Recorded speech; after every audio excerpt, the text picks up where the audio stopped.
आता हे तर पुरावे किती भक्कम आहेत, किती कमकुवत आहे हे तर सक्षम न्यायालयच डिसाईड करू शकतो. पण माझ्या अनुभवानुसार किंवा याच्यानुसार मला वाटतं की पुरावे ते मी तर डिफेंडच करणार की माझा अशील जो आहे, माझा क्लायंट आहे, तो निर्दोष आहे, त्याच्याविरुद्ध काही नाही, सर्व कारस्थान रचण्यात आलेलं आहे हे तर मी बोलणारच आहे. कारण तो माझा, जसं अर्जुनाला विचारलं तर काय फक्त लक्ष दिसते, डोळा दिसतो, तसं माझं प्रांजळ मत आहे आणि असायला पाहिजे की माझा अशील जो आहे तो निर्दोष आहे, निर्दोष होता. तर मी आजही तेच म्हणणार.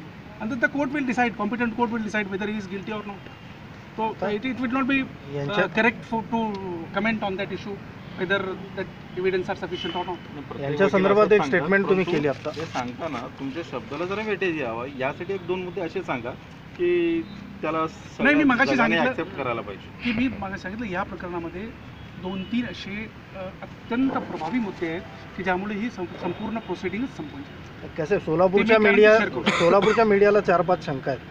काय आहे, भोपाळच्या पोलिसांना सोलापूरच्या गल्लीतल्या माणसाचं नाव माहिती नसतं, कुठल्याही निर्दोषाला उचलून ते घेऊन जातील किंवा एखाद्या रस्त्यावर जाणाऱ्या माणसाला ते अटक करतील असं भोपाळचे पोलीस आहेत. सोलापूरचे पोलीस असते तर ते द्वेषापोटी केलं हे मान्यही करता आलं असतं. पण सोलापूरच्या त्या 4 मुलांचीच नावं त्यांना का आठवली जर गोवायचंच असतं? अत्यंत चांगला प्रश्न आहे आपला. तर मला मी कोणत्याही पोलीस यंत्रणेला किंवा तपास यंत्रणेला आरोपीच्या पिंजऱ्यात आणून उभं करत नाही.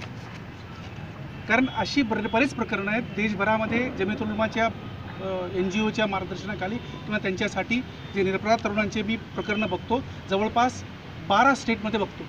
तर माझा हा वैयक्तिक अनुभव आहे की दुरान्वये कोणाचा जरी संबंध, सुतावरून स्वर्ग काढायचा प्रयत्न आहे, शुद्ध मराठीत बोलायचं, सुतावरून स्वर्ग काढायचा प्रयत्न आहे. याच्यामध्ये जे पुरावे यायला हवेत, कारण ते पुराव्याचा ओहापोह मी करू शकत नाही, कारण ते प्रकरण न्यायप्रविष्ट आहे.